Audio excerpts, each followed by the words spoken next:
Ajude a manter o site. Compre Marrou Tias Volume 1, devidamente corrigido, em www.marroutias.com.br. Marrou é com H. 3/4 cego apresenta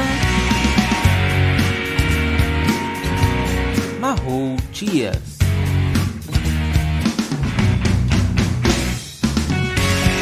Escrito por Danilo Sanches Ferrari.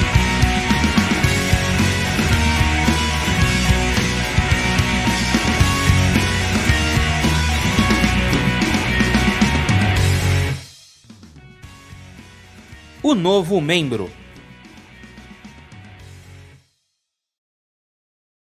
Apenas por volta das 8 da noite, os médicos permitiram que Ricardo recebesse visitas. O rapaz ainda estava na UTI, em coma induzido, mais por precaução do que por gravidade.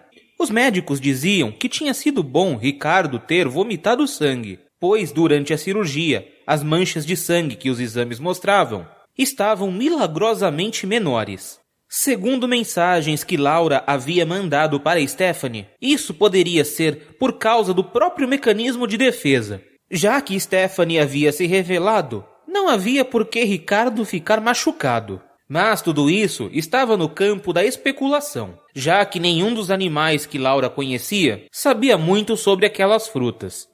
Stephanie e Estela estavam se sentindo mal pelo ocorrido. Stephanie dizia que se não tivesse ficado com nojo do uniforme, isso não teria acontecido. Já Estela achava que deveria ter secado o uniforme da filha no forno do fogão. Assim, ela poderia vesti-lo mais rápido.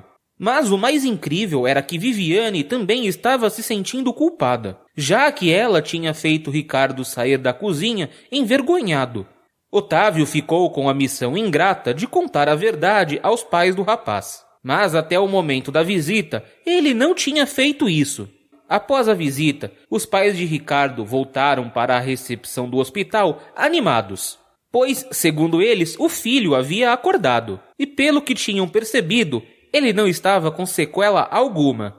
A notícia fez Stephanie chorar descontroladamente, só que de uma maneira aliviada. Estela também chorava, mas era mais discreta. Viviane enxugava os olhos com um guardanapo, lembrando uma madame que preza pela postura. Otávio chamou o pai de Ricardo discretamente para um canto e começou a explicar o que tinha acontecido. Stephanie e os outros estavam a uma certa distância dos dois e não podiam escutar o que era dito, mas eles podiam ver o pai de Ricardo ficando branco, fazendo cara de medo, depois de assustado, enquanto colocava as mãos na cabeça. O pai de Ricardo era um homem forte, não por frequentar academias, mas sim porque ele era pedreiro. Ele tinha pouco cabelo e uma pele marcada pelo sol e a poeira que se enfrentavam em uma construção. O pai de Ricardo viu Stephanie chorando, se aproximou dela, agachou colocando a mão no ombro dela, dizendo: "Calma que já passou. Podia ter acontecido com qualquer um. Já vi esse tipo de descuido acontecer com vários colegas." Stephanie abraçou o homem, que também começou a chorar. Como não havia mais o que fazer ali, todos foram para suas casas. Quando Stephanie e os pais chegaram em casa, encontraram a mesa posta e a mãe de Pamela no fogão, esquentando algo em uma panela. Quando a senhora viu todos entrando, ela falou a Estela: "Desculpa, mas eu mexi nas suas coisas para fazer um arrozinho." "A senhora não deveria fazer esforço!" exclamou Estela, indo até o fogão. "Agora eu não posso nem fazer comida? Onde já se viu?" rebateu a mãe de Pamela, indignada. Stephanie escutou um barulho vindo de seu quarto e subiu para ver o que era. Quando ela entrou no cômodo, viu Pamela secando seu uniforme com um secador de cabelos. Stephanie ficou sem entender nada, e Pamela explicou que a saia tinha ficado suja de sangue, e ela tinha lavado o uniforme novamente. Stephanie agradeceu a ajuda, e como o uniforme já estava praticamente seco, se transformou, vestiu e voltou para a forma civil. Depois que jantaram, Augusto levou Pamela e os pais para sua casa e deixou Viviane e Fake na casa dela. Stephanie e os pais foram dormir, pois aquele sábado tinha sido complicado. No domingo à noite, Stephanie foi visitar Ricardo, que já tinha ido para a enfermaria. Os médicos ficaram espantados com a recuperação dele e disseram que provavelmente no dia seguinte ele já teria alta. Stephanie pediu desculpas para o rapaz, que disse que seria melhor conversarem quando ele saísse. Stephanie entendeu a precaução, afinal haviam mais 3 pessoas na enfermaria. Otávio continuava trabalhando na construção do site para divulgar as provas que Vitório havia dado. Vez ou outra, quando a cabeça travava e ele não conseguia continuar, o homem revirava os arquivos, buscando motivação pela raiva. Porém, só naquele dia ele percebeu algo. Perdida em pedaços de áudio, vídeos, textos e fotos, estavam provas que sugeriam que algumas coisas relacionadas aos massacres e à armadilha da polícia eram mais complexas. Inicialmente, todos pensavam que o presidente, junto de seus comparsas, tinham ordenado os massacres e a armadilha para pegar as supermulheres. Uma segunda hipótese seria que a polícia aproveitou o argumento dos homens que haviam sequestrado a repórter para criar a armadilha. Mas o porquê de os políticos terem medo das supermulheres nunca tinha ficado claro. 2 fatos correlacionados, porém acontecidos em momentos diferentes, chamaram a atenção do homem. Ele encontrou no meio dos arquivos um atestado de óbito dos 2 homens que ficaram cegos na primeira aparição das supermulheres. O documento dizia que eles haviam morrido de infecção generalizada.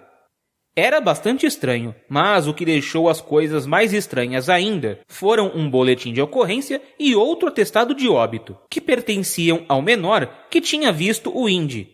Segundo o BO, o rapaz foi morto durante uma briga na Fundação Casa. O atestado indicava uma perfuração na garganta como motivo da morte.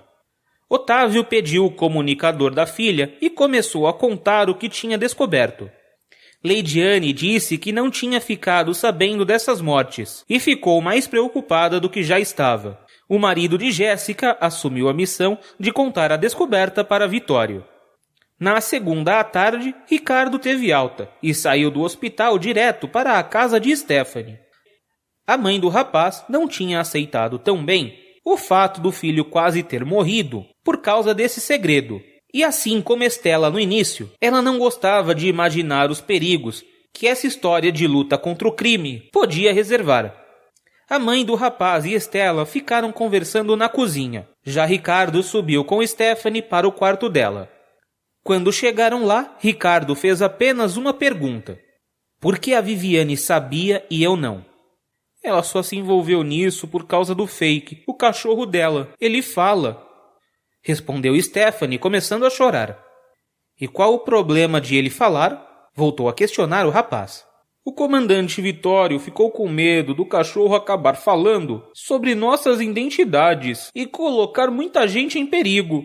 Por algum motivo, o Fake estava atrás do cheiro de nós 4, enquanto ficamos transformadas. Explicou Stephanie. Por que não tirar o cachorro dela? Perguntou novamente Ricardo. Vitório não quis, ele não achou justo, explicou novamente a garota.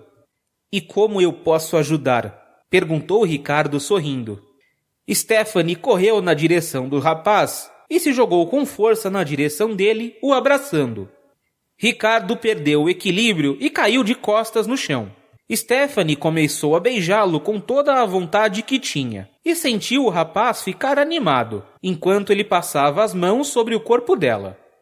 Eles ficaram nesse esfrega-esfrega por um bom tempo. Em um dos momentos em que os lábios deles se separaram, Ricardo olhou para a porta e tomou um susto. Stephanie olhou em seguida e viu Viviane sorridente, que disse: Ah, gente, não para por causa de mim, não. Se eu não puder participar, ficar olhando já tá bom. Stephanie ficou vermelha e parada encarando Viviane. Ricardo tentou sair debaixo de Stephanie, mas ela estava totalmente sem reação. O rapaz perguntou o que ela tinha e ela respondeu: Por um segundo eu levei a ideia de Viviane em consideração. Que droga! Qual ideia? Perguntou Viviane empolgada.